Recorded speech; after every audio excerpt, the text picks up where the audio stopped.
Welcome to tonight's meeting. Vanessa, please call the roll. Here. Marty here. Hatcher here.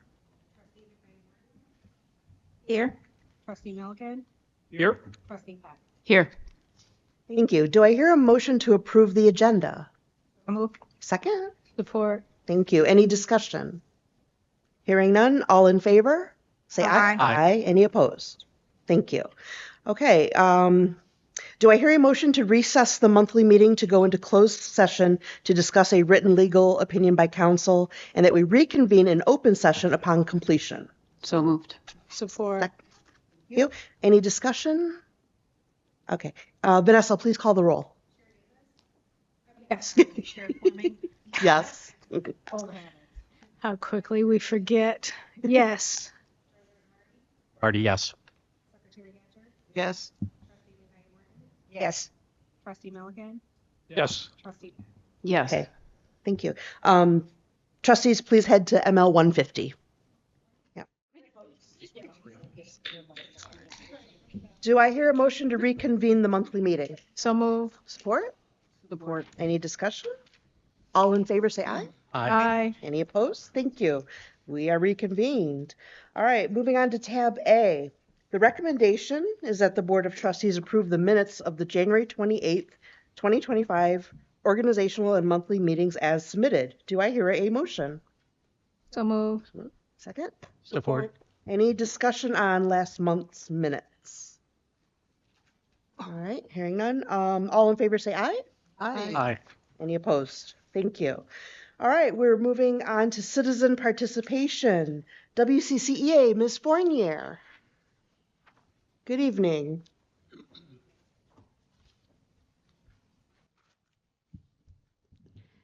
Good evening.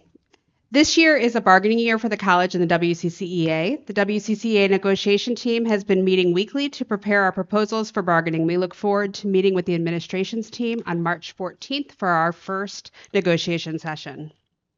Over the past year, we have had many conversations regarding developmental education reform at WCC. As we are all aware, this is the first semester that we eliminated our developmental education courses from our curriculum. We are just 6 weeks into the semester, and math is already seeing the implications of the change. Despite our dedicated faculty using many tools to reach these students, so many students are struggling, falling behind, and unfortunately giving up. Our faculty are working tirelessly to try and reach these vulnerable students, but unfortunately, many are stopping out or dropping out of classes because of the lack of basic skills to learn at the same pace. As a community college, we are not serving our population if we are unable to meet their needs and instead forcing them into classes where many are struggling to complete. I hope the college will remain committed to these students and the faculty that serve them. It is important to realize that this is not a one-size-fits-all plan. What may work for one discipline will not work for all. We need to continue to have the conversation and look towards solutions. In addition to developmental education concerns, there is also a heaviness on campus that many are feeling due to the changes in the federal government and political landscape in higher education. We have students, faculty, and community members that are feeling marginalized and are fearful. Dr. Tucker spoke with the faculty earlier this semester about continuing our work and mission during these times of transition. However, we cannot ignore the impact of these changes are having on our community. For example, if WCC removes all diversity, equity, and inclusion language from the college policies and initiatives, it may seem like just removing language. However, it's sending a larger message to our community, students, and faculty of what the college deems important instead of fostering an environment where all feel safe and supported. The threats made by the White House administration to remove these important ideals from college language or lose federal funding is not the whole picture. It is just as important to stand up for and continue to support the members of our population that are feeling threatened and unsafe because of the elimination of these policies at WCC. We need to do better and support our community and all those that are part of it. Thank you. Thank you.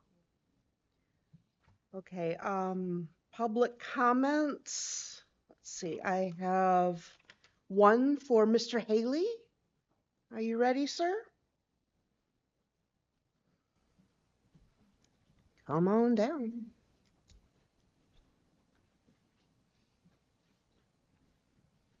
Hello, Hello. name is Jeremy Haley, Hipsey Township. Thank you all for having me.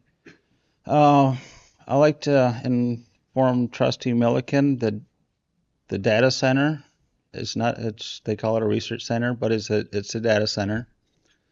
And it's going to be built on bridge and textile, right across from the Ford plant there. Just to let you know.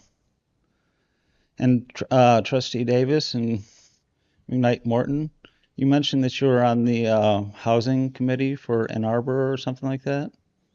I was wondering if you'd like to speak to me at some point in time, because the house I'm in now, I was only able to get through the help through MISTA. So I'm familiar with being in some type of program to get assistance for housing. And if you'd like to talk to me, I could possibly give some assistance of some information you may or may not be, You told. can speak after the meeting. Okay, thank you. And the last thing, and I'd like to apologize for me coughing last time. I live in a house with a lot of fish tanks, so my house stays about 45 to 50 degrees or percent humidity. And last time I come in here, it was like really dry and it was really affecting my throat, so I apologize for that. And last thing, some of you went to Detroit at the auto show and came back in '94 and saw that third lane and the left lane in '94 merged off with little white things, right? That's a project that's being put through called the CAVNU MDOT project for self-driving cars. It's a private-public participation project through MDOT where in 2021 a law was passed giving access of private companies to take ownership of our roads and to turn them into self-driving roads like on 94 and charge a user fee for such roads.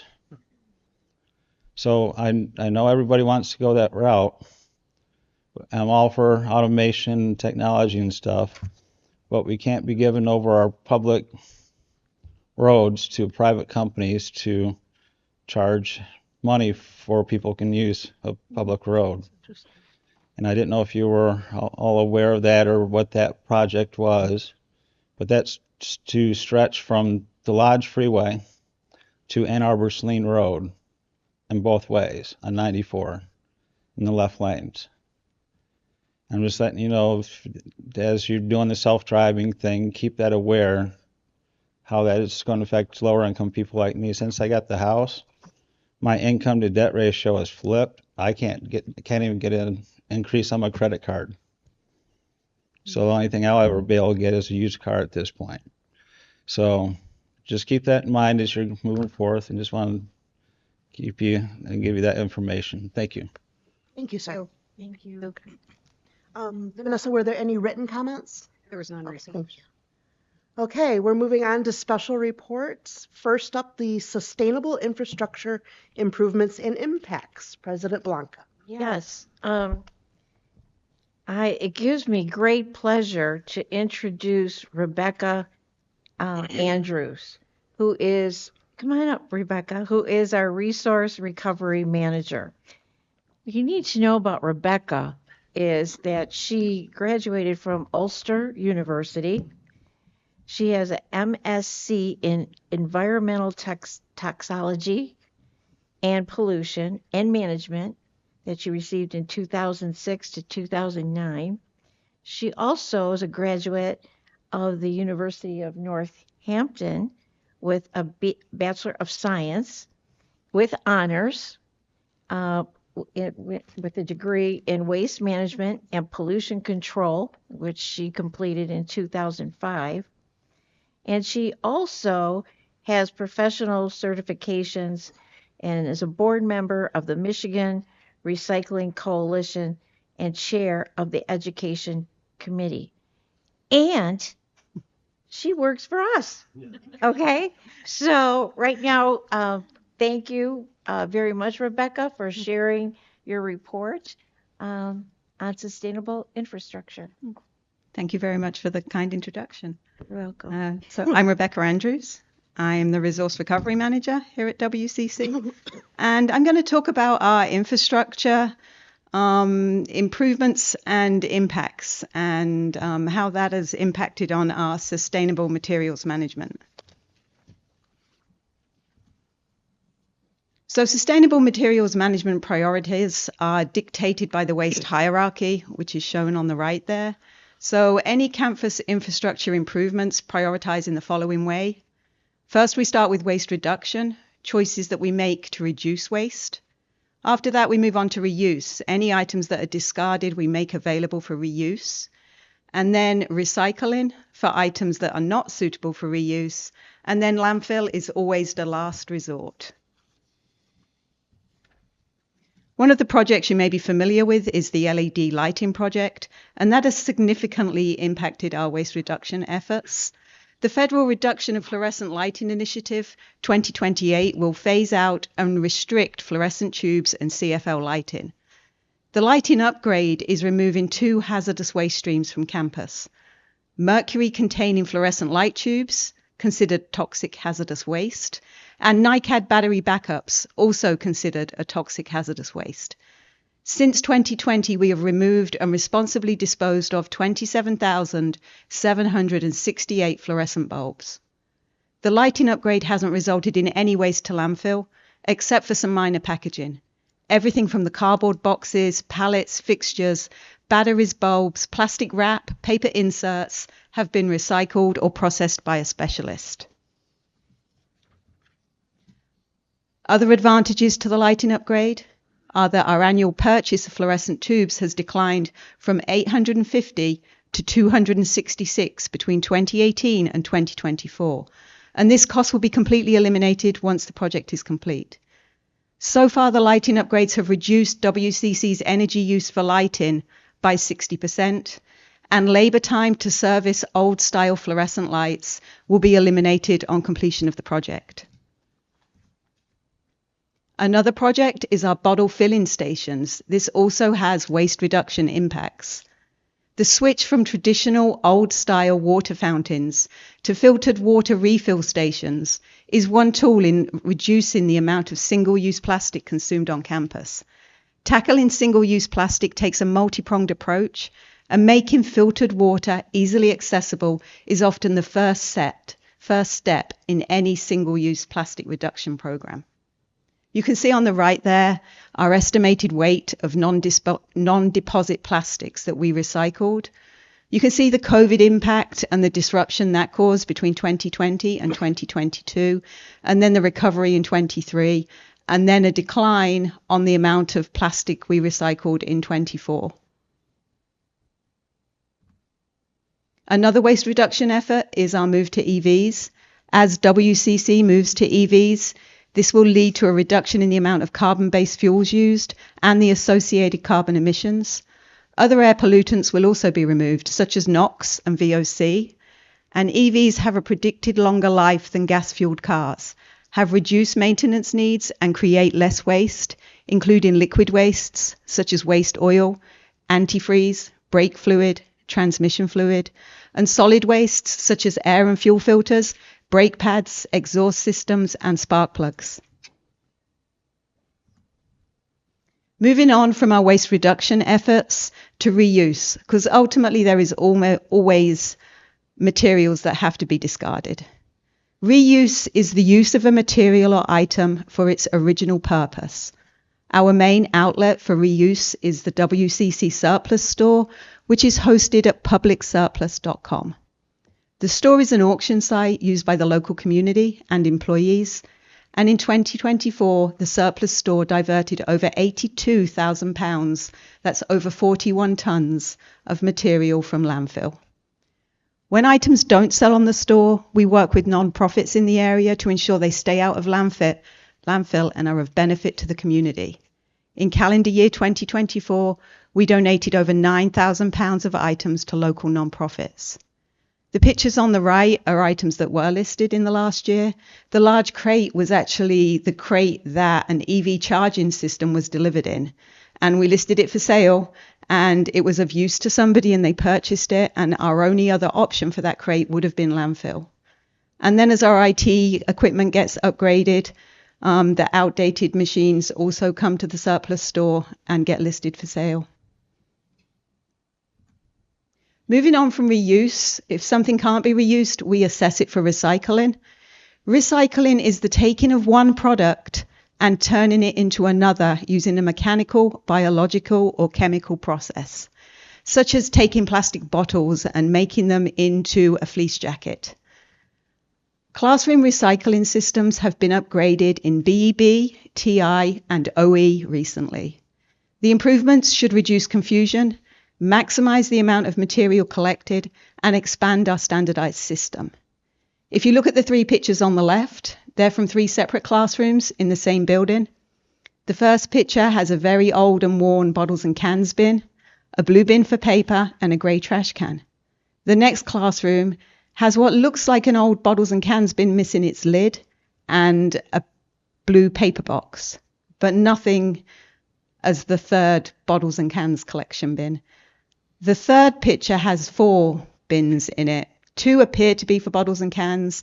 There's a round trash can and a white basket. All in all, it's very confusing. The new system in the 4th picture has our standardized colors, green, blue, black, and you'll always find the bins in that order on campus. Our standardized openings, a circle for cans and bottles, a slice for paper, an open for waste, and standardized wording on the back. And in the classrooms, the bins sit on a tray to avoid them from being broken up and scattered around the room. The WCC Sustainable Management Program achieved a diversion rate of 56% in 2024. The overall rate for the state of Michigan is 23% in 2023, with a goal of 30% by 2029. Of the over 406 tons of discarded material generated in 2024 at WCC, 44% was landfilled, 13% was reused via the store or donation, 42% was recycled, 1% was composted. The latest reporting for other colleges in the area show University of Michigan 38% in 22, Eastern 49% in 21, and Central 46% in 22. We've identified that our area for growth is the 1% from composting, and that is what we're working towards now to improve upon. Any questions? Questions from the board? Go ahead. Use your mic. Thank you very much. This is very close to what I am doing in the community. So this is fabulous to hear and see that it is being upgraded here for the campus, because this is something that, it's been ongoing, but, you upticked it, which is great. But what I'm doing in the community is actually through the city of Ann Arbor, A20, the initiative to reduce the carbon footprint by 2030, which is actually around the corner. So there's a lot of work to do real fast. So anyway, with that said, so it's called circular economy. Mm-hmm. And it's very much aligned with what we're doing here, except that it's through the residents in terms of recycling and reuse, mm-hmm. and repurpose, if you will. And so this is great to see. We are now at the final leg. We've been meeting for over a year and a half now. We're in the final leg where we're actually collecting data from residents to get their feedback on what type of programs involving, those categories, so that the city, can figure out through an action plan which sort of invested programs would be beneficial for the residents and how they mm-hmm. can get there to, like, for example, swap meets and stuff like that. And so, yeah, it's really interesting. Actually, I didn't even know what circular economy was. honestly, it's just different wording and it's just recycling. And then when I found out, I was like, geez, we do that at work, where I work, automotive industry. We are research and development department, sustainability, working on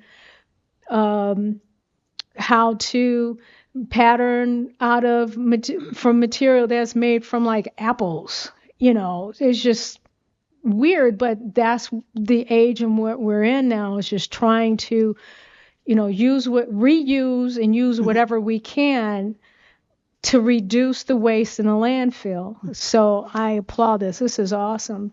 Thank you. Yeah. Thank you. Go ahead, Dave. So I have two questions. First off, plastics are a problem because there's so many different kinds. Number 1, 5, 3, 2. And I know we have these things for plastics, but all kinds of plastics are going in there. So I'm kind of worried about what happens to those plastics. I know some of it is reused, but it's got to be sorted to see. Some are used certain ways, others you can't use. To that, actually, to speak to that in particular, our catering here, there was a union event at the beginning of the semester that I came to, and I think somebody pointed out to me that the black plates, the black plastic plates weren't recyclable or had to be landfill, and nobody really knows about that.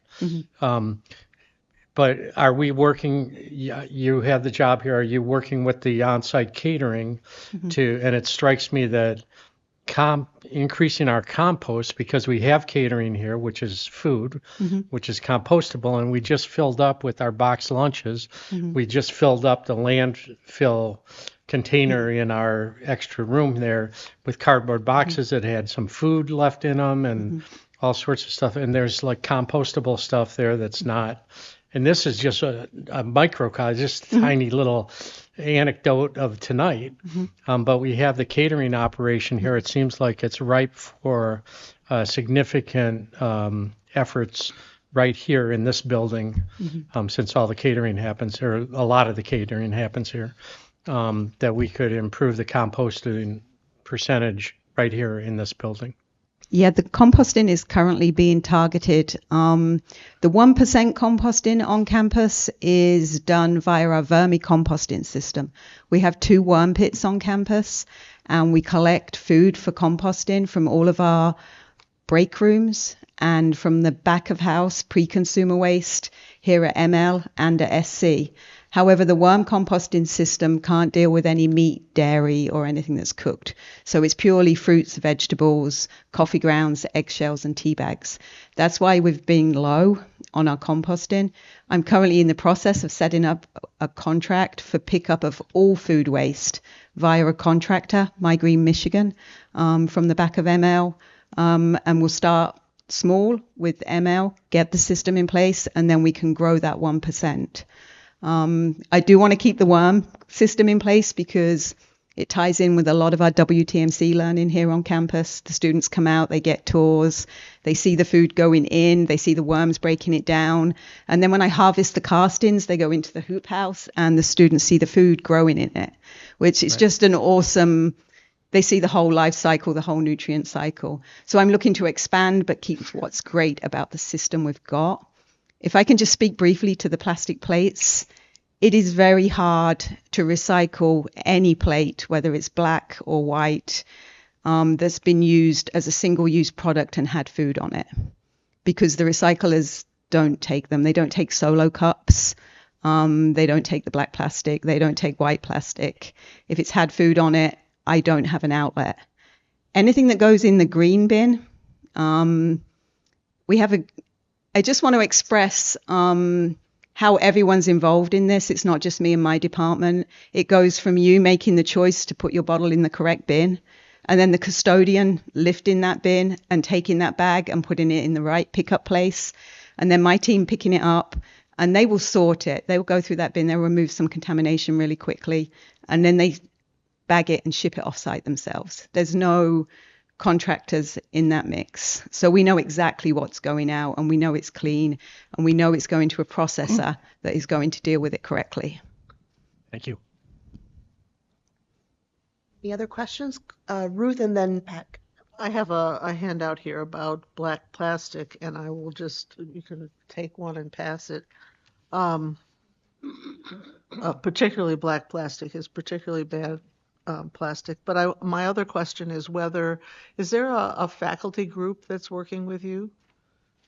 I link up with quite a few of the faculty through the sustainability committees on campus, and I overlap with other faculty on the educational side, like the WTMC students there. So yeah, I tie in with it's the Sustainable Council on campus, and we have faculty and facilities people on that council. Great. Because there was a big faculty push for this a couple of years ago, so I just wondered if they were still active. Great. I'm wondering if you could please discuss your educational outreach to the campus. What are you doing to educate people about recycling, about their materials use, about what they could potentially do or substitute for materials that are more difficult to recycle or otherwise need to be landfilled? So there's various outreach and education that I do depending on the audience. I've already mentioned the outreach I do with the composting program, where I actually come into lessons. I've also done that with recycling, where the faculty members brought in a lot of different materials and the students have had to sort them, and we've gone around and advised them whether it's correct in their neighborhood. I also do outreach tabling events for Earth Day, Student Welcome Day, and all those campus activities that happen in Community Park or in SC. As far as educating faculty, there is a blog. If you put in the search bar recycle on the website, it'll bring up a blog that lists all the items that I think need to be communicated. And then I communicate also through the Sustainability Council directly to the faculty that disseminate that information. Additionally, faculty have been coming to me more recently and asking for tours. The Health Science Department recently came and looked around, how we store the recycling. They looked at the worm pit, and it really gave them a broader understanding of what happens to the item once they place it in a bin. So I'm happy to go out and meet with faculty in their area and see what their own challenges are and how I can help resolve them to increase the diversion rate. Thank you. Thank you. I have a comment. Oh, no, Ruth. I'm sorry, just for the record, wanted to add that I used to have a worm hotel for my garden. Oh, lovely. They're fun. Rebecca, Well done. if there was an award for one of the most outstanding resource recovery managers for any community college or college, I think you'd win it. I appreciate I want that. to thank you so much Thank you. for the job that you do and for the way you train your employees and the way you work with all of us across the campus. Thank you for your leadership and all of your hard work. Thank you. I appreciate that. Thank you.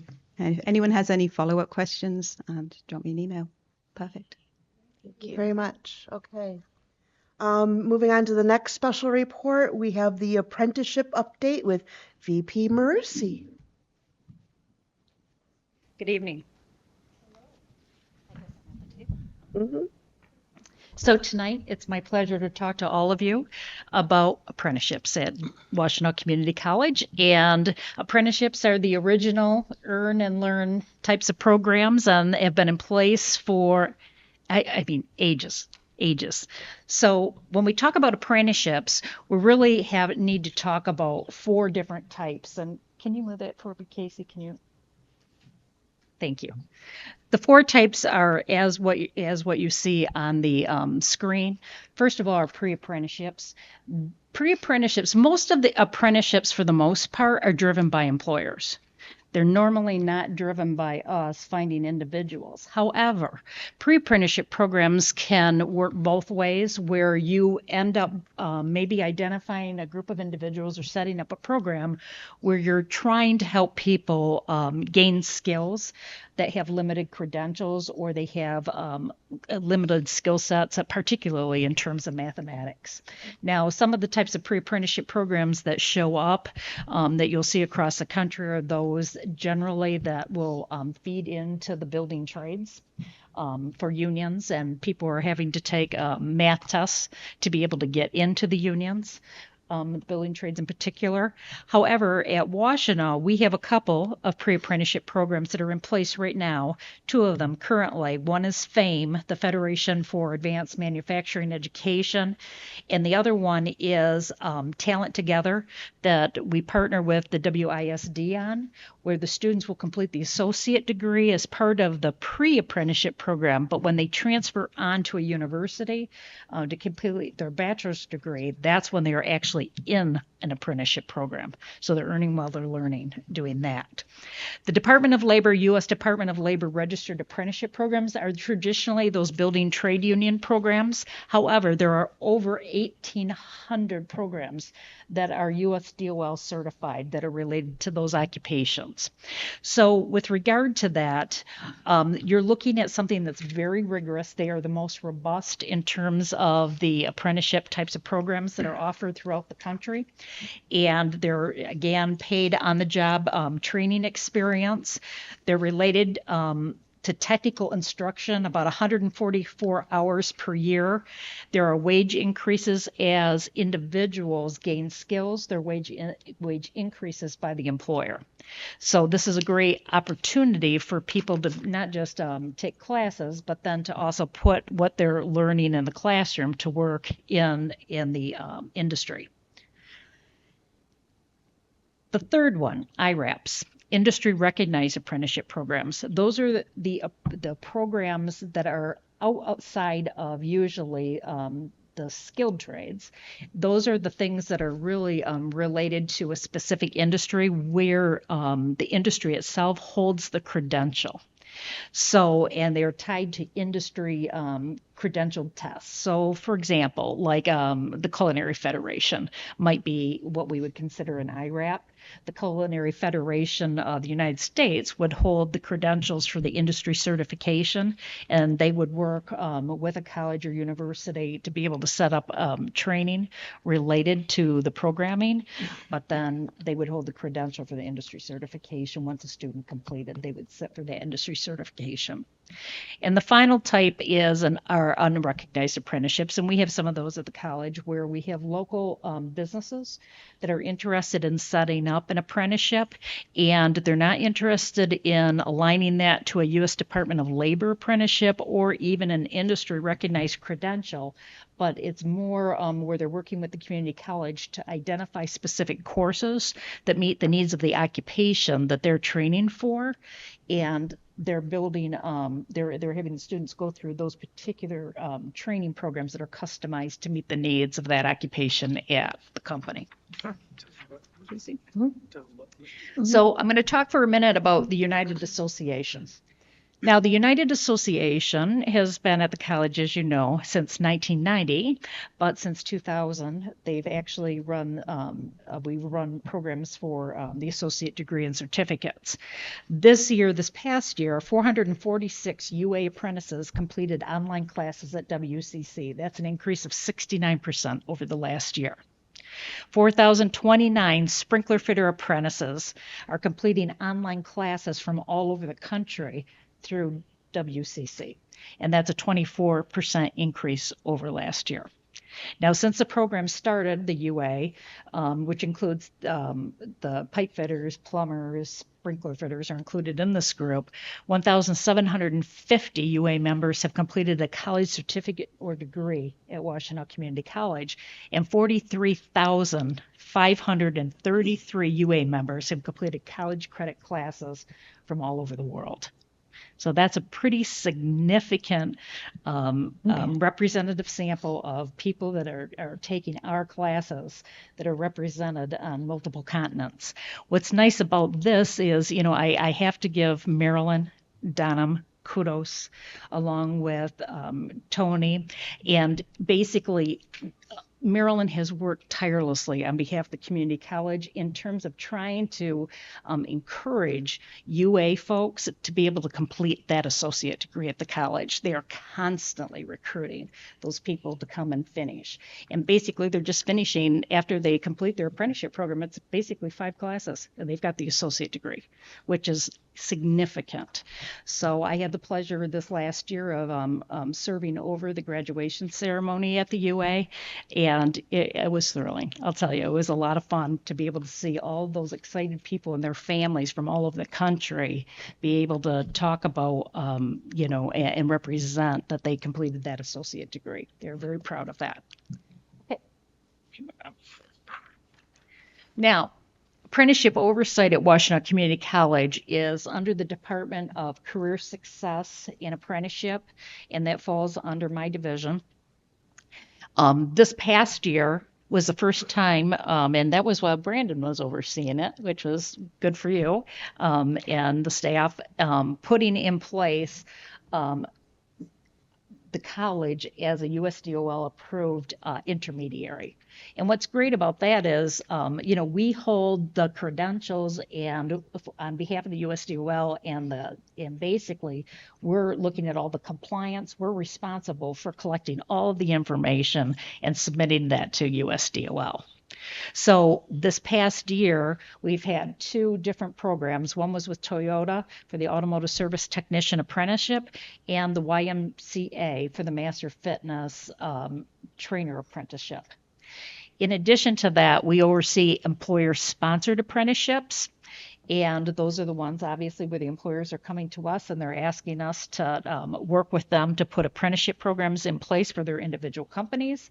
And finally, we oversee grant-funded apprenticeships. We just closed on 2 of those in particular related to Apprenticeship Building America and Closing the Skills Gap. Those were both regional grants on behalf of the Workforce Intelligence Network, and we were part of the federal partnership that ended up doing some of the training for both of those grants. In 23, 24, 21 active employers with 14 different occupations were represented at the college, 74 apprentices, so 48 are active, 26 completed their credentials for the associate degree, and the average age of those that were participating in apprenticeships was 29.5 years old. And you can see a breakdown of the frequency of the program type. Now, I do want to make note that where you see the registered non-union programs, those are for occupations that may not have any union whatsoever related to it.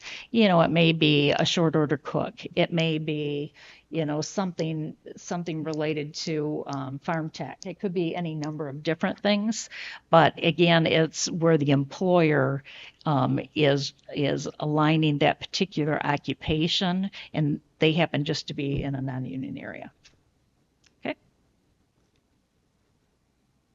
There were 21 active companies, employers that were working with us, and you can see a list of those represented with their logos. And there are 12 new company names on this list, and I think, Angie, one of those might be your company. I see it right there. We've hired at least one apprentice. So there's 12 new company names on the list who have hired at least one apprentice since last year's report. They include CMB Machinery, Flexible Metals, Lomar MST Seamless Tube and Pipe, Novi Precision, Orbit Form, Promise, Purim by Eberspacher, Sensitile, Toyota North America, YMCA, and Zoller. So we have a nice representative sample of those employers.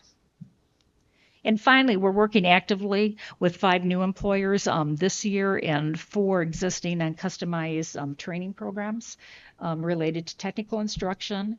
Over the last year, we've strengthened our relationship with the Michigan Work Southeast office, which is also now a USDOL intermediary also.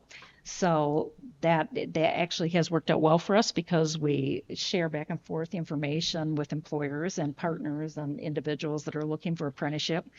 WCC is pending approval from the state of Michigan right now. We have the FAME program in place, and it is recognized by the U.S. Department of Labor. But in in favor of trying to get students an additional 2 credentials from that same program, we've applied to the state of Michigan, and it's pending right now that we be approved for the Michigan Apprentice Readiness Certificate, level 1 and level 2. So again, having the USDOL representative credential and then 2 Michigan credentials as a result of the training they're already completing just gives the student more mobility in terms of having a credential that they can use anywhere in the country on their resumes. And then finally, strategic planning and goals are set to serve 100 apprentices this year and pre-apprentices in 24-25. And just really quick, with the FAME program in particular, that was a program that you saw Kristen Rue attend in, I think it was November of this year, where she was invited, the college was invited to be at the White House to be recognized as being a leader in manufacturing, advanced manufacturing, in terms of that apprenticeship program with Toyota. So this year, in addition to the 3 companies that we worked with, we are up to now 7 employers: Toyota, Lomar, Orbit Form, Novi Precision, C&B Machinery, Flexible Metal, and Sensitile Systems. Can I answer any questions? Yes. Bill? Of the 21 companies that were on the screen, how many of those are exclusive relationships with Washtenaw Community College? Exclusive, all of them work with Washtenaw Community College exclusively. But Meyer, even though Meyer's a statewide outfit, Well, I don't think Meyer, did they have other ones, Brandon? Are you aware of? See, that was the local. The local, okay, the local particular one. But any of the ones that were on that list are those that are working directly with our office, right, and for our associate degree or certificate programs. And if it's a large company like Toyota, et cetera, it's working with the Toyota company that's represented within this area. So I don't know your answer, but we'll find it. Okay. Well, most of them are. I think yeah, that's all I need to know. Thank you. All right. Local Okay. based, yeah. Thank you, Michelle. Yep. Go ahead, David. So, quick question. I note that for this budget year, forecasting 100. Are we on target for that? Yes, we are. Yes, Which we are. is, I would note, a 33% increase over last year. That's correct. Okay. That's correct. And do you see one area that we had some presentations in Washington, and there were 2 areas that the data person said were huge, or the largest areas for possible growth for community college enrollment, and one of them was apprenticeships. Yes. The other one was dual enrollment. Yes. So I think to see these as 2 areas for future growth in our student base. Yeah, I agree. Can you please, if you have these numbers, how many of the 21 employers are located in Washtenaw County? I don't know off the top of my head. I'd have to get you that information. And the other question is, for the graduates of the program, those people who complete the program, what is the average income that they are, the positions that they are filling? Well, normally when I can't tell you the exact number, I can get back with you in terms of trying to give you some type of an estimation on that. But normally, when somebody is completing an apprenticeship program, it's going to be far beyond usually a minimum wage, because at the time that they complete the apprenticeship program with so many hours of on-the-job training, they're going to be moving into the journeyman level, which is a higher wage, of course, than just your base wage that you earned while you were going through the program. But it's so different depending on what occupation is aligned for the company for that particular occupation. You know what I'm saying? So it's not like I can compare that as one occupation all the way across the board and tell you definitively it's this amount of money. But I can tell you that people that are completing apprenticeships are making more money than somebody that's just coming off the street or earning a minimum wage. I can tell you that. So the earnings are important, of course, because Washtenaw County is one of the most expensive counties to live in the state of Michigan. And so if a program is generating graduates who cannot afford to live in Washtenaw County, that calls into question the value of running that particular program here. And so it is really important to know whether or not a graduate from a program that we are running here is going to be going into a position where they're making enough money to live here. But I would tell you that in the state of Michigan, most of the labor shed is coming from outside of the county to work, whether that's Oakland County and Livingston County, Washtenaw County, St. Clair County. Those workers are coming from outside of a county normally from which they live. That's where the labor force is normally coming from. Ann Arbor Spark did a study a number of years ago that established that workers seeking employment in Ann Arbor were willing to commute up to 46 miles to be here for employment. So there's very broad pull that we enjoy here. By far the largest in terms of traveling for the labor shed for Washtenaw County is coming from Wayne County. Did you have? No, go with Ruth. Okay. Ruth, I just Ruth. want to make sure I understood Eileen's question. Okay. Oh, could you explain to me how an apprenticeship program works? I think of Ben Franklin being an apprentice to a printer, and working in an institution looking forward to a job. But we've attached Washtenaw credit to that. So how does that work? I mean, if I want to be an apprentice to Myers or something, then what do I do? So normally what happens with apprenticeship programs is an employer hires a group of individuals. They identify who they can move into an apprenticeship that they align with a particular occupation.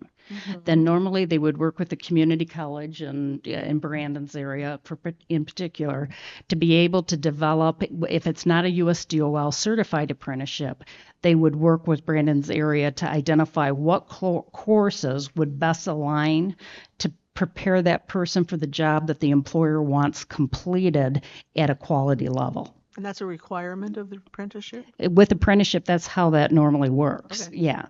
With U.S. Department of Labor, they hold the standards based on identifying what the credential is going to be, how many hours the person's going to work, not just while they're in school, but in addition to beyond the school hours that they have to receive in order to move into the journeyman status. If I have a bachelor's degree, can I get into an apprenticeship program? I have lots of credits. Yeah, I think it depends on the employer. Okay. So if, like, for example, the WISD is a perfect example where you wouldn't normally think of an apprenticeship being for the associate degree in a liberal arts area, but yet or a CTE area, but yet we grant the associate degree. And then when they move on to that bachelor's degree program, they're actually in apprenticeship for education, for training. So it's really unique. Teachers. Yes. To become teachers. It's their teacher program. Yes. And so the UA controls the apprenticeship for their programs. The U.S. Department of Labor worked with the UA, but the U.S. Department of Labor holds the standards that the UA has. Yes. Okay. They're very high standards. I think Angela's next, then we'll go to Diana. It was just more of a statement. So I am an apprentice. My situation is different. Okay. I do have an undergrad and a graduate degree. There you go. I came in off the street, per se. It was more for a career change. But how I found out about the apprenticeship program was through the classes that I was taking. So from there, I made my efforts to, throw out my resume and such. Magna picked me up. Yeah. And so in that, it wasn't that they told me what classes to take. I already had found out from the school, based on my past educational experience anyway, and my interest and my desire to be in some sort of industry, but not really knowing what, I was guided that way to take classes, which set me up for the apprenticeship program that I'm in. And then within that program, then I am partnered with other professionals to help me along the way. A mentor. And then, right, mentoring setup. So upon the graduation, if you will, because some move along a little faster than others, and it's typically a 2 to 3 year setup, then you're graduated and then you become whatever it is that you're striving to be. That's correct. So that's my situation is a little different, but you know, the apprenticeships all day long. I wish I knew about this sooner because I'm coming in at a level, income level, that I don't have to work for. Right. For so many years, I'm at this level. Once I finish, boom, I'm already there, opposed to having to work 10 years to get there, whatever that level is. Some years ago, Marilyn Donham had put together the IT apprenticeship for the help desk, the apprenticeship program for U of M Hospital. And so that's another one where it's in an IT area and it's based on credentials based on the industry rather than the U.S. Department of Labor, so that when a person ends up completing their training or their education and their experience on the job, they sit for the industry-based credential in IT. Diana. I'm going to try to be short. It's going to be hard. My previous employment was Washtenaw County Employment and Training. And one of the things that I did for people adults who wanted to come to the school to get training. Well, at that time, it wasn't a thing for the government for community colleges to send students to community colleges. But I did, because I saw potential of what they can do and why they needed to go. And there was a lot of, they only had a few apprenticeship programs, but there was women at that time that wanted to become a carpenter. They wanted to go into construction. They wanted to be a laborer. They want all of these, what's going on right now. But that was unheard of at that time. But I did do that. And it was difficult, trying to get this through. But in any case, what I want to say is that I never forget the first time I went to an employer open house here at the college. And there were all the employers there looking for applicants. And I just asked Vanessa about the employer, having, and when is the last time employers were here? And it was just February the 12th. Yeah. So and there were 70 employers. Right. So that's a great group of people. So I don't know if you knew that about that. But Trustee Peck, but this is something that we do here, and we have been doing this for a long, long time. But I want to get to this point here. When I was a counselor, there was one of the things when I talked to employers, they said they needed people that had the skills to go into the apprenticeship program. And one of the two main things they needed was their ability to do math, reading, and what was their personality like, and could they show up on time. Right. Those were the traits that they were asking for then. And I'm hoping that they're still asking for now. Yes, they are. Are they, Yes. They are. Yes. Okay. Well, Trustee Peck, could you repeat your question? It was about the wages, the income level. Yes. Now, What are the wages that Can't hear you, hon.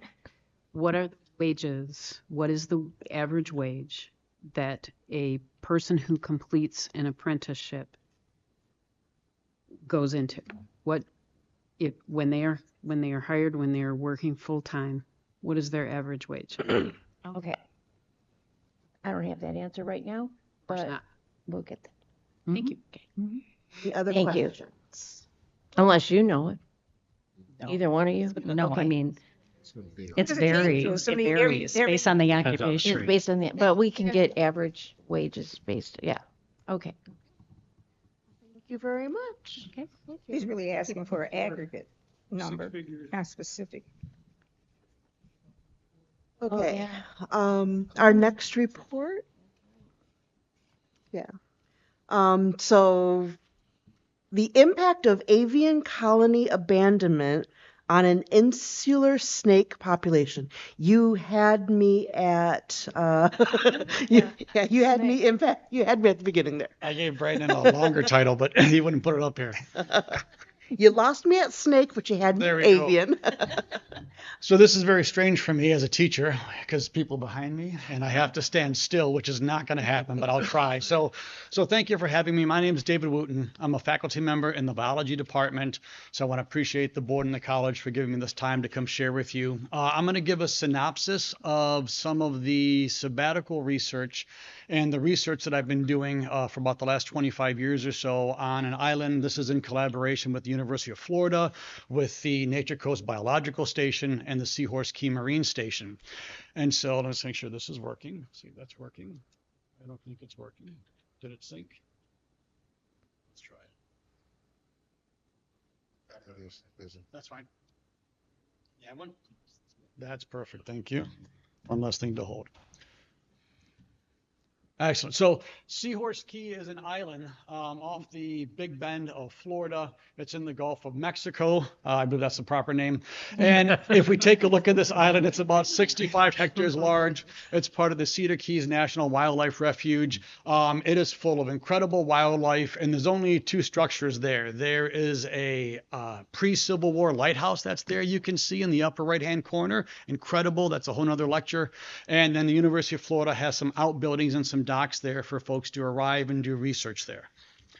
So what's really incredible about this island is that it is home to literally tens of thousands, and that number is important, tens of thousands of nesting birds that come there every year. They line the trees. This is pelicans, this is cormorants, this is egrets, this is ibises. They line by the tens of thousands in the trees, and they nest there. Now, also on this island is a very large, healthy population of venomous cottonmouth snakes.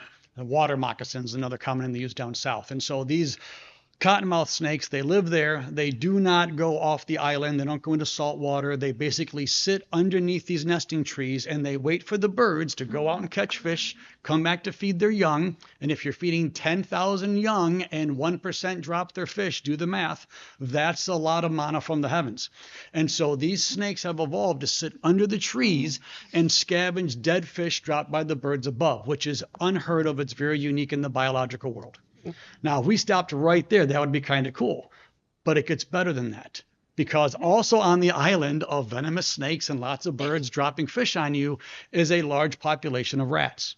And rats, while the snakes don't bother the birds, rats will climb trees. Rats will eat bird eggs. Rats will eat bird chicks. Rats will try to attack adult birds. So having rats around is not a good thing. And we've been able to show that actually the presence of these venomous snakes underneath the trees deters the rats from going and occupying the birds' nests. So there's a mutualism here between snakes and birds that is observed nowhere else in the biological world. My doctoral advisor, Dr. Harvey Lillywhite and Dr. Coleman Sheehy, we've been out there for years.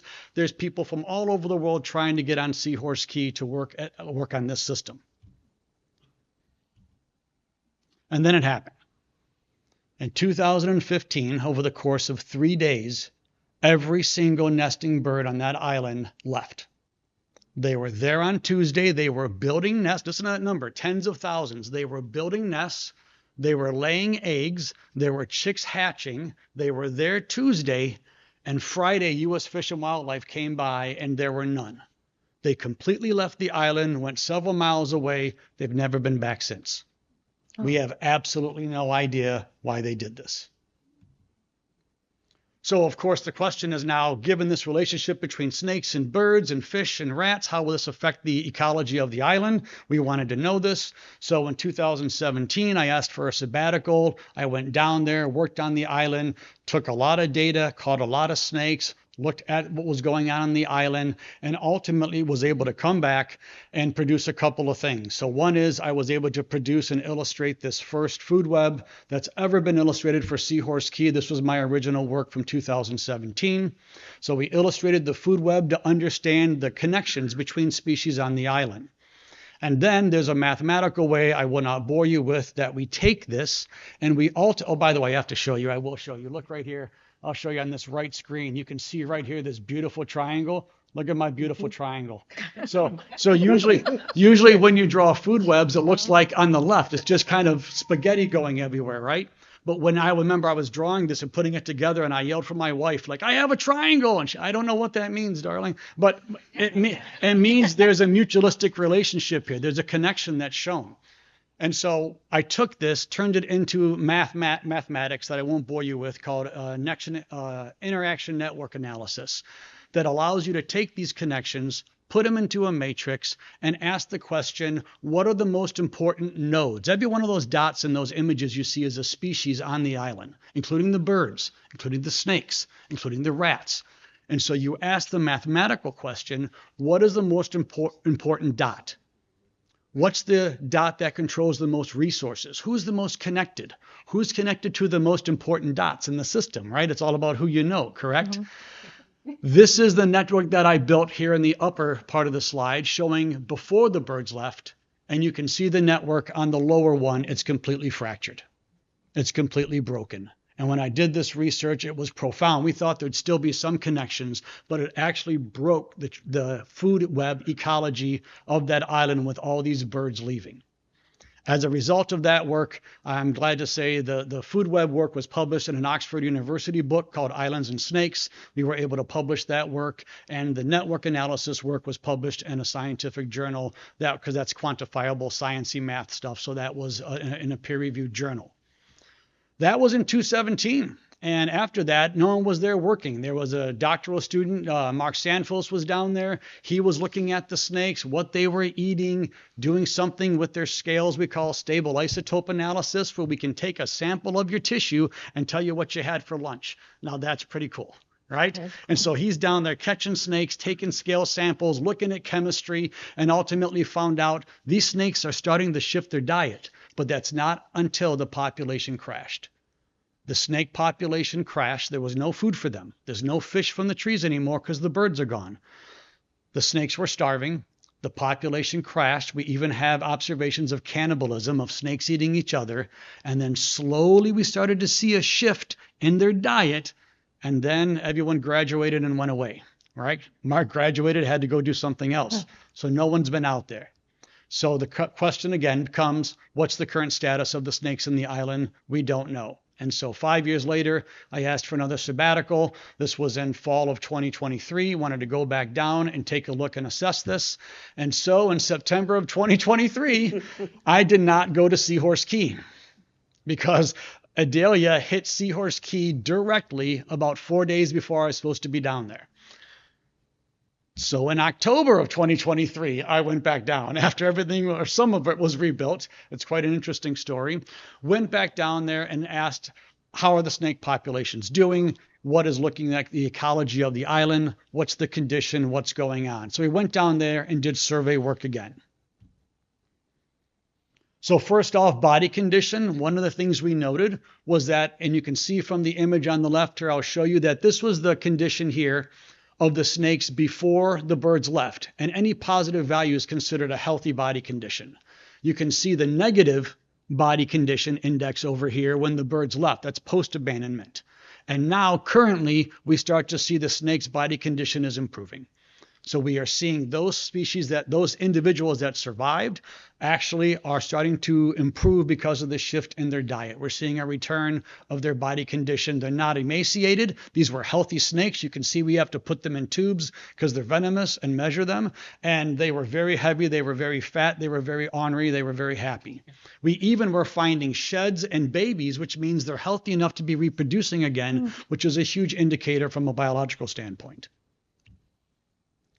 Then we wanted to take a look at their growth rates. Once again, there's a lot of data here, but the bottom line is pre-abandonment, we had a very healthy growth rate. And during the and following the abandonment, we actually saw that the growth rate had decreased. No surprise there. And now we are starting to see again here, we are starting to see the growth rate is returning to its original condition. We're seeing the population starting to recover. What's going on with the island's ecology? You would not believe it. When we used to go out there, we would go out and in one night and we'd be underneath these trees. We have to wear Kevlar chaps because there's venomous snakes, boots, hooks. We're at flashlights out at nighttime. There's mosquitoes the size of pterodactyls. It's a fantastic place. But you're out there looking down for these snakes. We would find sometimes 40 snakes a night. We found 17 snakes in 2 weeks. That's what we found. When we used to be out there, we would barely so much as see anything besides mosquitoes and snakes. Now you cannot walk a square inch of that island and not find raccoon tracks everywhere. With the birds gone and the snake population decreased, mammals have taken over the island. Raccoons are everywhere. There are rats above you in the trees. There are rats on the ground by you. They are everywhere because the snake population has been decimated. We suspect as it comes back online, who knows what will happen, but there's a lot of mammals there right now. This is very different than it was 5, 10, let alone 25 years ago. Also, funny story, the very first day I'm out there, I'm on this island by myself. There's no one out there, so I'm out there by myself, and I'm walking out at nighttime to go into the field for the first evening, and I'm talking to the island saying, please, it's been a couple of years since I've wrangled one of these snakes. Just give me some small snakes to start with so I can get, remind myself how to do this, and then I'll get back into the groove. The very first thing I come across are 2 snakes underneath a palm frond, and they're both about 4.5 feet long, and 2 adults. Huge snakes. Okay, fine. So this is pair bonding. This is a male and a female, which is unheard of in snakes. Other reptiles do it. Other animals do it. Snakes don't pair bond. They come together to mate, and then they go their own way. We are actually finding now evidence of potentially long-term pair bonding in this species that we're still having to look at data. And this image that I took on the first night with my cell phone, right? This might be one of the very first images showing documented long-term pair bonding in this species. So we're kind of excited to see where this goes. That's a bunch of summary. The point here is that, number one, thank you for this opportunity. It gives someone like me who was a researcher who came to a community college to teach because that's where my passion was, to still find an avenue to go into the field and do research and collaborate and publish my work. But even more than that, it allows me to take these experiences and bring them into the classroom. It allows me to breathe life into my course, that I'm not just talking about what you read in books or what other people do. And I got to tell you, when students are sitting there and they're taking their notes and they're asking, this is going to be on the exam, they're also engaged in listening at a whole nother level when the instructor can stand up there and say, I was in Africa last year, or I was in the rainforest, or I was over in Spain looking at old teeth, or whatever other faculty here are doing at WCC. It's an incredible opportunity. So thank you for that. Thank you for giving me this time. That's an amazing report. We'll start with Bill and go to Angie. Go ahead. What happened to the bird species? Did they relocate or did they perish? No, the birds moved about 2 kilometers away to another island, and over there they are flourishing, they are reproducing. There are snakes on that island. Those snakes are very happy, and they have not come back yet. So we see very few of the birds come back to feed at Seahorse, but they have not formally nested there in any way, shape, and form since 2015. How many bird species were there? 6 species left the island. So there's about 7 or 8 that are large colonial nesting birds. These are the egrets, the herons, the pelicans, the cormorants, 6 species in total. So that exodus was not only tens of thousands of birds over the same 3 days, but it crossed 6 species, which tells us it was something very acute and very significant. Go ahead, Angie. So how many species of snakes? Because I saw, is it just 2? You There's said only water one. moccasin and the cottonmouth? Those are the same species. Oh, it is. Same thing. Yep. So those are common names that we use for the same venomous pit viper. Achistrodon conanti has common names. And so there's only one species out there. What you might have seen in the imagery, though, is that the juvenile snakes are very patterned and light colored, and they eat lizards and frogs. So the exodus didn't affect them. But the adults, which are more grayish black and larger, they only scavenge those fish or eat the occasional rat. So it looks like 2 different species out there, but it's actually just juveniles versus adults. So the raccoons had always been there? The raccoons have not been there in large numbers. We occasionally get a raccoon. We'll at night shine, we're out at nighttime, you get them in the flashlight and oh, there's a coon running around. But we've never seen this number. We've never seen the tracks along the beach, raccoons scat everywhere. We've never seen that type of presence until after the birds left and the snake population crashed. Now the whole ecology of the island has shifted. And so what we're doing right now is observing this natural experiment that is unfortunate for snake lovers. It's unfortunate to see the population struggle, but it's also, as an ecologist, incredible to be there and document this and watch it. So stay tuned. Fascinating. Well, go ahead, Ruth. It's a bit of a long story to prove your point about how important the teaching is. You never know what the student in your class is going to pick up from your experience here. I just finished reading, I didn't want to read it, but I did, The Immortal Life of Henrietta Lacks. Oh, I know the book, yes. And the woman who did all the research and wrote that book was inspired 20 years before she started writing the book by a biology teacher talking about helicells. Mm-hmm. And she was curious about that and wanted to know what they were. And it stayed with her for 15 years before she wrote the book. So there's some great stuff coming out of your classes because of this work. And I appreciate it. Thank you very much. Thank you, Ruth. Any other questions? Go ahead, Dave. So Seahorse Key, yes, is that, you can't get there by road, right? And how No. far is it from the rest of the Florida Keys? It's 4 miles into the Gulf. So 4-mile boat ride. Boat ride, basically. yeah. Yeah, so we take small skiffs and boats and get out there. And then we have, like I said, there's no one living out there. There's no structures besides the lighthouse and the marine station. So we have a satellite radio for Captain Kenny. If anything happens, we radio Captain Kenny and hopefully he'll get out there in time. That's the So plan. would it be west-northwest of Key West? It is north. So if you're Due looking north at, of Key if West? you're looking at Florida, it's up here in the elbow. It's way up here in the Gulf of Mexico in the Oh, bend. right, way up there. It's way up there. Yep. Okay. Oh, did they get snow when the Florida Panhandle got snow this winter? They did not get snow, but it got cold. cold for a Floridian. It did get down to 50, or 40. So that's cold for a Floridian. Yes. I'd like to thank you, Dr. Wooten. I mean, everyone knows what an outstanding faculty member you are.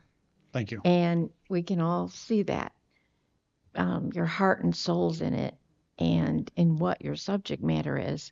And what's even better is that you really know how to teach and care about students. So thank you. I try. Thank you so for much. everything that you do. We Thank really you. appreciate it. But I have one question. Yes. So did those 2 snakes that were sitting under that Mhm. bench, did they talk to you? They Did don't- they raise their head or anything? Did they let you go because they found a friend? No? No, they do not. They just No, but let if you their- could have seen me try to individually wrangle 2 snakes, it was quite that was a fun one. That was a fun night. Okay. Well, thank you. Thank you. Thank you. Okay, moving on to our monthly reports, tab B, the personnel recommendations. The recommendation is that the Board of Trustees approve the personnel recommendations as submitted. Do I hear a motion? So moved. Second? Support.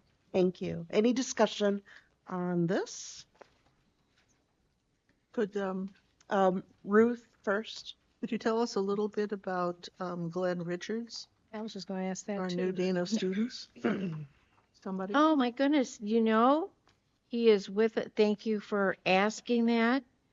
Dr. Richards is here with us this evening. And can you, Linda Blakey? Clarence Jennings hired him, but we're very proud of him. Linda, would you like to introduce him from what you know, and then you could tell us more about yourself? We are very happy that he has joined our team. He brings a lot of experience. He he was director of housing at Jackson Community College for several years, and then he also was doing student conduct at Henry Ford Community College. So he brings a lot of community college experience and a lot of student support. When he was doing housing at Jackson, he was also doing student development and activities along with housing. And so, and he brings a wealth of information about some of the tools that we use and the best ways for us to support students while they're at the college. So he is teaching us all kinds of things, and the care team, he's helping with the care team and leading that, and helping with all new tools that we need to have. Great. Dr. Richards, is there anything you'd like to say? Oh. You will see. Welcome. Alrighty. Does that mean we're going to get requests for funding for new tools? No. Okay. He's showing us how to better use the tools that we already have. We already have the tools, Yes. but we weren't using them fully. Ooh. And so he's really showing we can do this and this and this now. Oh, that's great. That's even better. Thank you. Any other questions on this? Okay. Let's see. All in favor of accepting the report, say aye. Aye. Any opposed? Thank you. Okay, moving on to tab C, the financial report. So before we vote on the financials, VP Parnes, would you like to highlight anything for us? Yes. Let me just go to the financial page. So this report is very similar to the report you heard last month, but I'll walk through it again. We're currently in the winter semester, and these are the financials as of the end of January. Last month I highlighted that the winter tuition, winter semesters actually turned out to be better than the fall semester, so that continues. So I expect that to stick. You can see that year to date, we're $800,000 favorable to budget. But again, it's pretty unheard of to have the winter semester exceed the fall semester. So a very good trend for the college there, with student fees also up accordingly. Moving on to the other revenues outside of our tuition and fees, local property taxes, that large negative, the 1.4 million that you see there, that is completely timing. Usually we're pretty good at predicting the timing, especially of our property taxes. This year we missed it a bit. We use a 3-year rolling average to predict when we will receive it, but we have no concerns. It's just a few weeks later than we thought. State appropriations, $400,000 favorable variance. I would expect that to pretty much stay throughout the year. As you'll recall, we got the second highest increase of any community college in the state of Michigan in terms of our state appropriations. Trade partnerships in line with last month, not much movement there. Investment income continues to do well. For those of you that follow the financial news, you'll note that the Fed is expected to decrease its interest rates at a slower pace than it had expected to. So that's going to keep interest rates higher for longer, meaning at least for this particular line item, we should expect to earn quite a bit more than we had in our budget. We're already at 1.3 there, and I would expect that to continue to grow throughout the remainder of this fiscal year. There's a small negative there, $100,000. I'm not concerned. Some of that is timing. So we do have some things that come in later. But part of it, as I mentioned last month, we had mistakenly put in 3 police academies this year because we had 3 police academies the previous year. There's actually only 2 scheduled, so, but not a big concern. Auxiliary activities, the vast majority of that has to do with conference services. Conference services continues to do very, very well. About 600 out of that 800 is conference services, so catering, the ML building rental, and so forth. A large part of it too is something that Becky mentioned is our public surplus site. So we actually have sold, repurposed $200,000 worth of old equipment and so forth that is showing up in that line item. So total revenues well ahead of schedule. In terms of the expenditures, $4.3 million ahead of schedule. Only a couple of negatives to highlight. The community services, that reflects the costs associated with the catering and so forth. So as the revenue grows, the costs also grow. So I don't consider that an unfavorable. It's aligned with the favorable revenue above. And utilities is slightly negative. It's actually improved a little bit of timing. We're going to pay a water statement, or water invoice a little later than we had. But the the facilities team has done a great job of arresting that negative variance that has started early in the fiscal year, and they've held it. So it hasn't gotten any worse. So they should be very close to budget by the end of the year. Other than that, some of the variance, or a large part of the variance, is related to vacancies, although I will say vacancies are much improved versus previous years, but we still have some vacancies to fill. That's my report. Any questions? Go ahead, Trustee Peck. Can you tell me why we're paying the water bill late? Oh, I'm sorry. We're not paying it late. Oh, we good. received the invoice late. I see. Thank you. Pardon, I misspoke. Thank you. Other questions? Concerns? I'd offer a motion to receive the financial reports for January for general fund, capital fund, and combined schedule of investments. Support? Support. Thank you. All in favor say aye. Aye. Thank you. All right, moving on to tab D, the facilities development report. AVP Whipstock. Good evening. I'd like to update you on the capital and deferred projects that we're currently working on. Let's see if I got this right. Okay. So the maintenance garage that's going up in the shipping and receiving building, we've done all the demo. We're in stages of doing the rough electrical and plumbing. We are on track to get this completed by the end of March, beginning of April. The next one is it's a combination of both the EV chargers and the camera project. What we did in order to save money was to run the electrical and the communications lines at the same time instead of having 2 different boring companies come out. So when you actually walk out here, you'll actually see these conduits sticking out of the ground. We can't do anything yet because the frost laws are in effect. We can't pour concrete, as you would see. What we have to do in that third picture is set the transformers and all that for the EV chargers and the boxes for the communications for the cameras and the phones outside. So that's on track. At least the cameras are pretty much been all installed. Again, I just got, I don't want to say bad news, but our EV charging transformers and panels have also been delayed now all the way into August.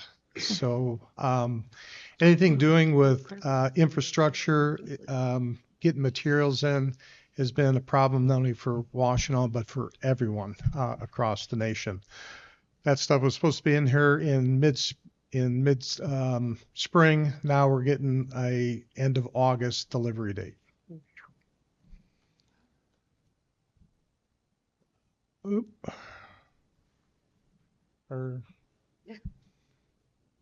Should have development report up.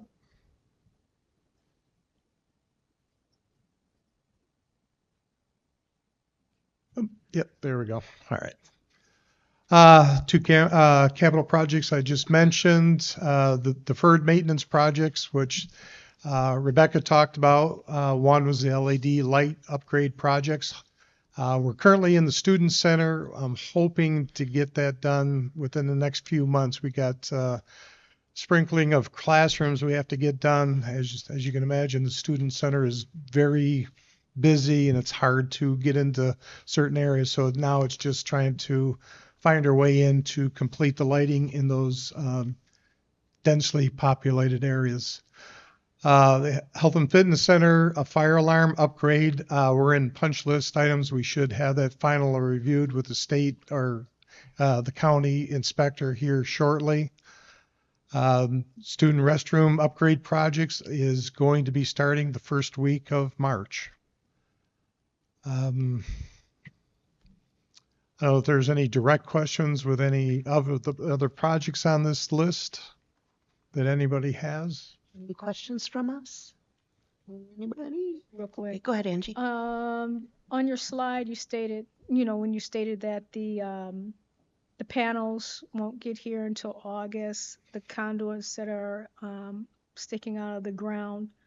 Is there some sort of, I would trust that there's some sort of, what do you call it, housing case, compartment or something to conceal those that are sticking out of the ground? Yeah, the cables will be, as soon as we get the frost laws, the cables will be connected. So going back, you'll see a cabinet.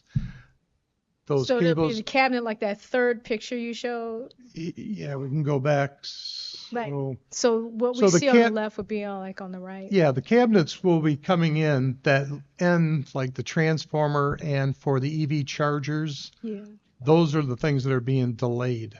Oh. So we have, for the shipping and receiving building, we have a 1600 amp panel that was ordered last year. That's been delayed to August. So the EV chargers going in at the shipping and receiving building was supposed to be done this spring along with the ML chargers, which won't happen probably till fall now. Right. So, but between now and the time this arrives, it's going to look like this on the left? No. That's what I was In asking. spring, we'll get the pads poured. We'll get those cables into the bigger panel. Okay. It's just we won't be able to pull the wiring and I all see. that and do the final connections until we get the transformers and the amp panels. Oh, in. that's, thank you for the clarity. I was Yeah. confused. No, there. Thank you. yeah. Appreciate it. Go ahead, Trustee Peck. With regard to the charging stations, the EV charging stations, has the college worked with the local fire departments to identify for them the locations of these chargers? And do we know that the local fire departments have the ability to respond to an electrical vehicle fire?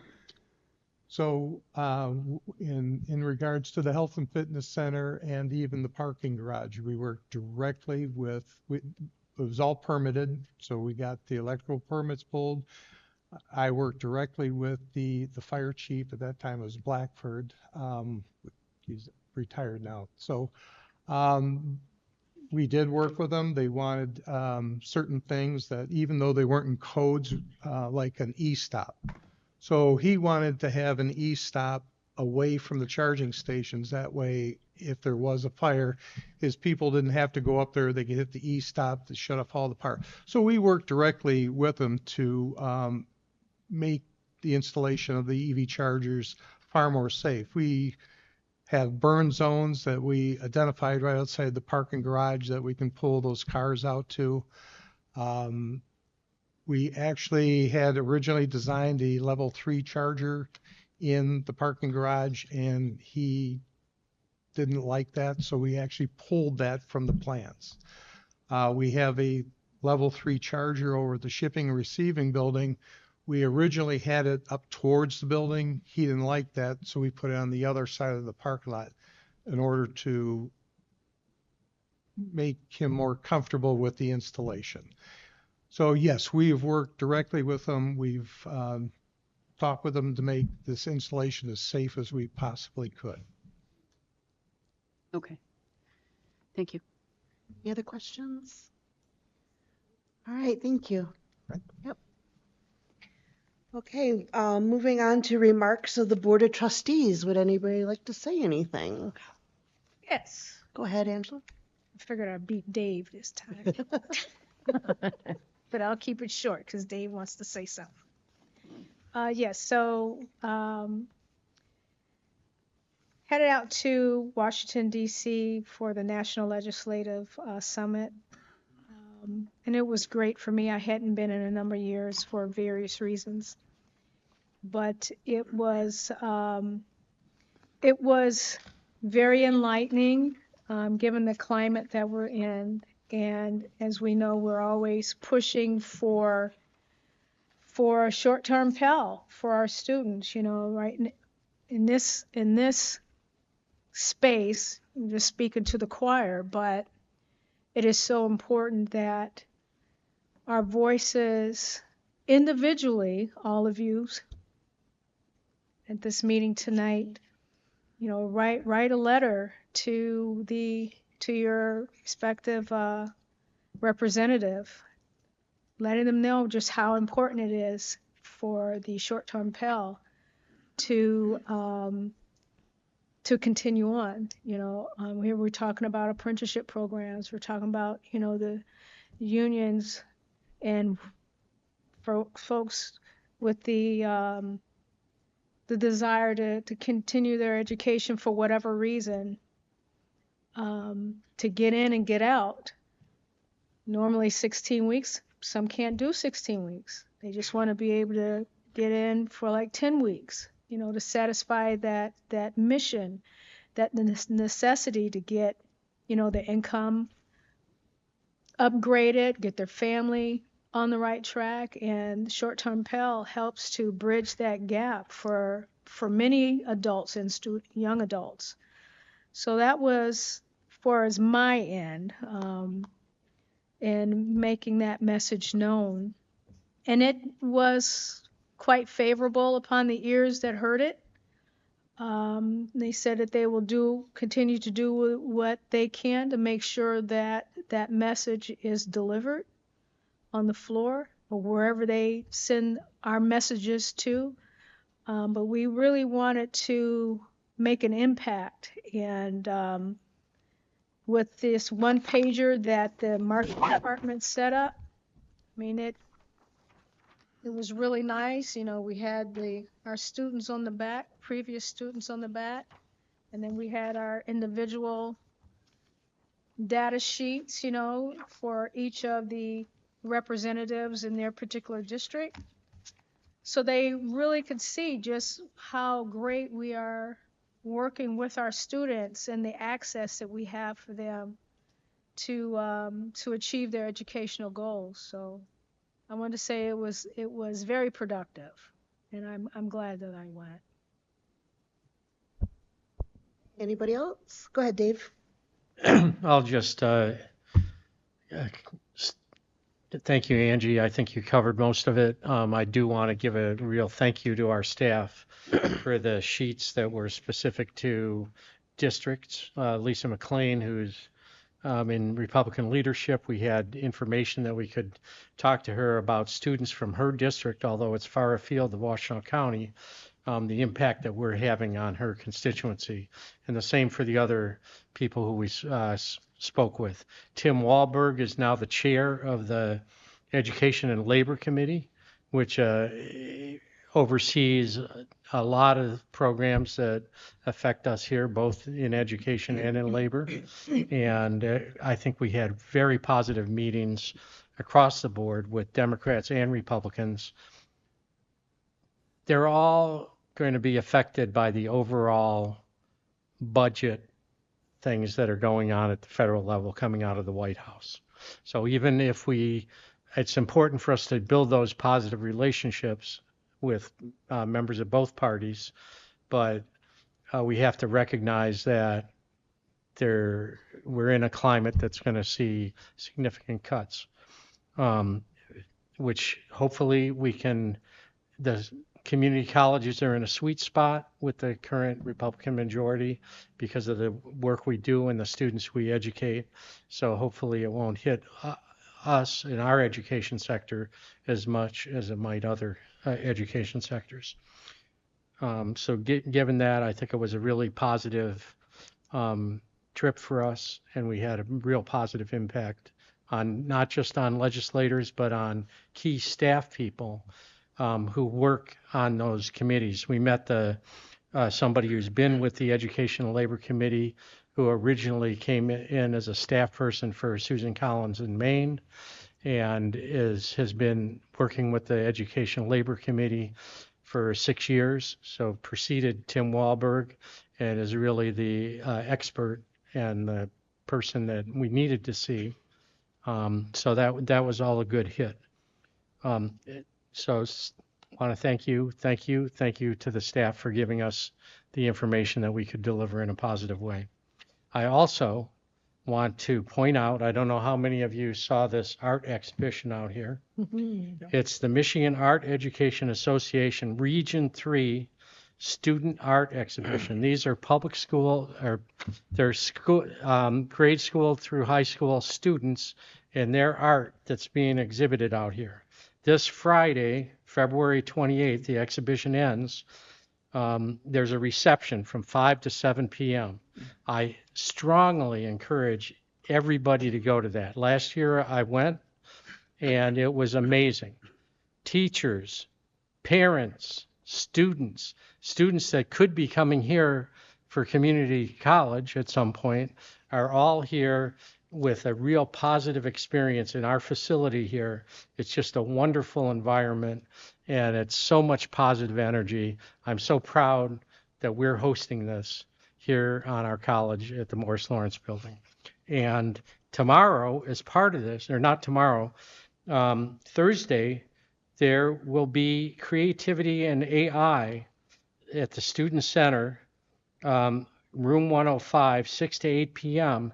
as part of this whole art thing, and a discussion of AI's impact on art, design, and media. So that's another evening opportunity. Clearly, everybody who's here likes spending their evenings on campus. So these are two opportunities that will be very rewarding. Thank you. Trustee Milliken. Kudos once more to staff. Some of the data that you all pulled together allowed us in Representative Dingell's office to point out to her that we have students from 48 of her school systems in her district, and they were wide-eyed at that. They had no idea that Washtenaw Community College was providing that kind of instruction. National Student Clearinghouse Executive Director was one of the speakers at the Legislative Summit, and Dr. Shapiro pointed out that there's been a 4.5% increase in community college enrollment last fall, 812,000 post-secondary community college students. And the community college enrollment is up 5.9% currently, he says, and owing largely to, as Dave pointed out earlier, dual enrollment and older students that are driving those increases. There are more students opting for vocational training, particularly construction. 20% were headed toward construction, and security and law enforcement is down considerably. Crane's Detroit Business reported that in 2020, 2021, public school enrollment in Michigan was about 1.5 million. Last year it was down about 100,000, reaching about 1.4 million. And we've all been talking about the decline that we might see here in our institution from decreasing student enrollments. But that's why I was pleased with the financial report to see that I think enrollments are up, you said 3%, and credit hours are up 5%. So we're doing something right here in the face of those statistics that say that a lot of people are going to get a rude wake-up call if those trends continue. Any other board comments? We'll do Trustee Peck and then Ruth. So I didn't go to Washington, D.C., but I did go out to Chelsea and Linden Township and Lodi Township and Manchester. And those areas have all expressed some deep concern about the availability of fire service in their areas. And just like public safety enrollment is dropping in those programs, fire departments are having difficulty finding new firefighters and paramedics. The Chelsea Area Fire Authority is having difficulty finding a place to locate a new station. And they have been looking for years, and they are at the point where they are talking about eminent domain in order to acquire land to build a fire station. They have very limited EMS services out there, and they have low response times for the kind of BLS calls that they are required to offer. And so they are looking for, solutions to that particular problem. I also noted that the Chelsea School District is going to put a millage on the ballot in 26 to do improvements to their school buildings. So they are going to be looking for bond and millage. So that is their current plan is the spring of 26. What is their enrollment? Do we know?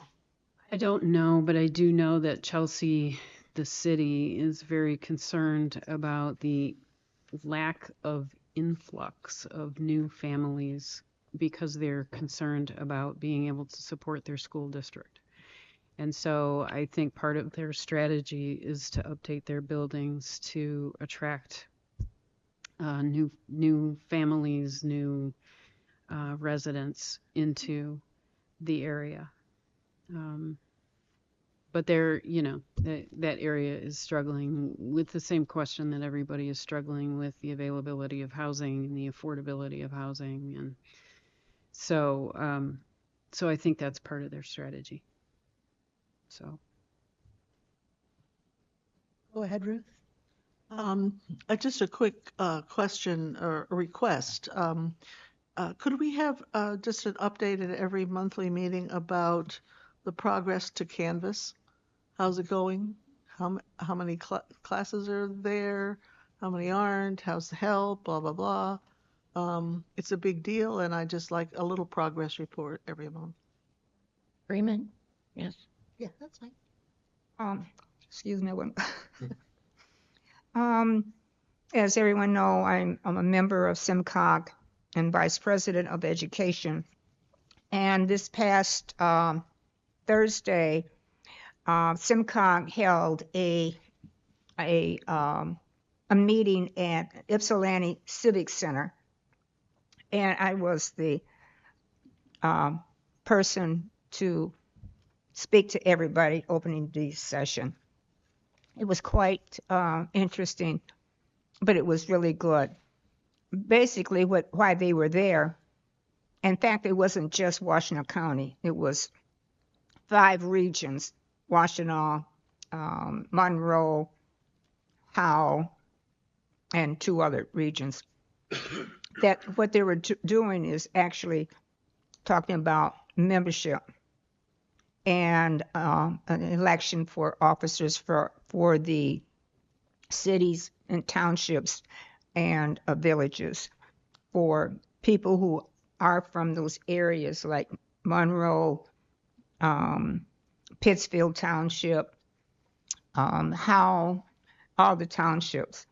And so those people who were there, they were elected into those positions. So that's basically what the 2 things that they were looking for. What I did was, through the help of my executive secretary sitting next to me on my right, And I included Washtenaw Community College because they write your speech, you know. But they didn't have anything about Washtenaw Community College. So naturally, knowing me, I had something put in there and I said it. I said, if you want to know anything more about Washtenaw Community College, call us, get online, talk to somebody. So I put it out there that we are here to help you. We want you. And tell other people. So that's what I did Thursday. Thanks. Any other board comments? I will add just 2 quick notes about the Washington trip. I'm taking it on as a task for myself to share with people, actionable things that they can do, because there's a lot of people who feel really helpless right now. Like, what do we do? We have no power, we're out of control, et cetera. But there really are some things that we can do, and I'm going to reach out by sending like a letter to the editor. I have composed it, I've just been wordsmithing it too much. But one thing that is important, and we've heard this from our Michigan delegation in Washington, from Republicans and Democrats, sharing student stories really is important. Putting that face and name to what they need, what it means to them to receive their education, and how Washington is helping us achieve those goals by, continuing the Pell Grant and other grants and things like that. So sharing student stories really is more impactful than you might think. The second piece of advice I'm going to share with people is, if anybody is impacted by the reduction of federal services, like maybe I haven't heard any stories yet, but if you hear of people losing their SNAP benefits or Social Security survivor benefits or Medicaid, if you hear of anybody losing a benefit or a service, report it to Michigan's Attorney General office. Your name on that list is important too. You might think, oh, I'm just this one person hanging out here alone, but you're not. And so those are 2 actionable items I'm going to be sharing with people. And I guess everybody else said everything else about Washington, so unless there's any other comments, I'll hand it to the president. Oh, go ahead, Bill. One other thing to add, that a handful of the representatives that we met with entreated us to send them stories. Give us ammunition. Yeah, we they want to want hear from stories, you, yeah. because when we're on the floor, we want to be able to tell a real story, and that was reinforced time and again. Yep, thank you. All right. President Blanca. No, thank you. First of all, I'd like to thank Trustee DeVarty, Milliken, Fleming, and Davis. Thank you for going to Washington, D.C. This is not one of my favorite trips because, it takes a lot of time, but it was one of the most important trips. This year, I believe we had to be there. If we ever made an impact, I think we did this year. And it's true. I want to thank Vanessa. Thank you so much for your role of government relations, for organizing it to make sure that Thursday, was that a day unbelievable? 7 people we saw on Thursday. That was all day. So thank you so much for organizing everything that we were doing there. And Dave, thank you for thanking the staff. Thank you, Linda, for giving us the data that we needed and the information we needed from your department. And I really want to thank you, Lori, for helping us pull it all together. And not only that, making edits.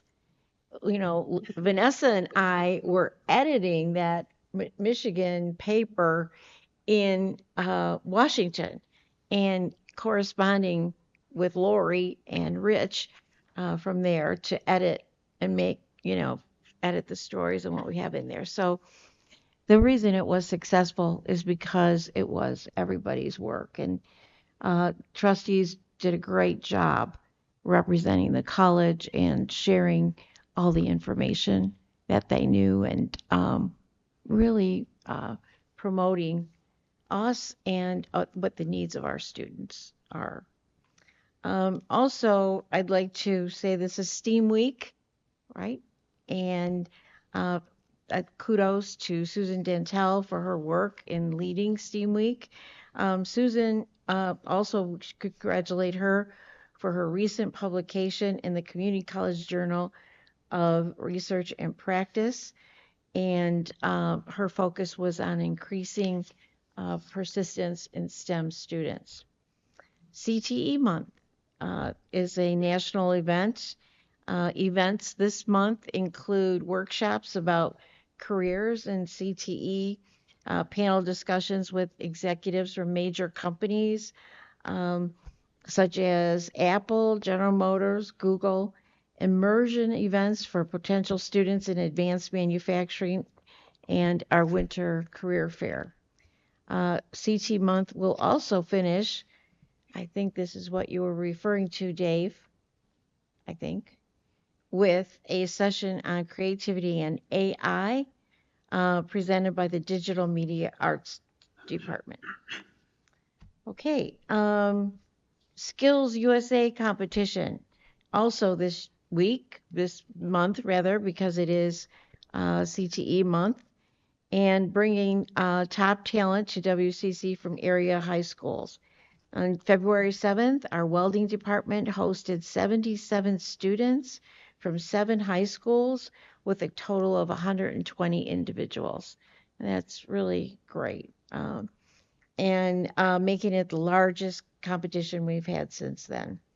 The same day, our Transportation Technology Department also hosted 32 students for the auto body and refinishing competition.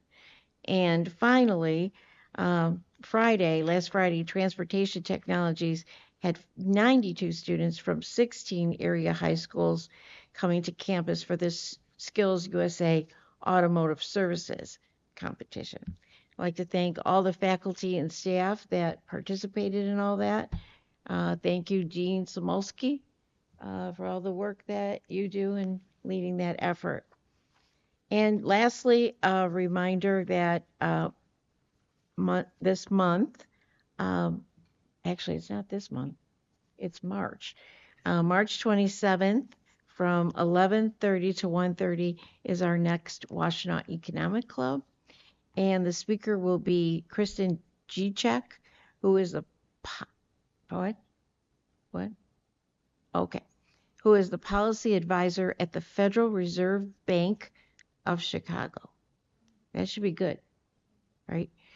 She'll be speaking on battling uncertainties in the automotive industry and the economy. If you'd like to join us, please let Vanessa know.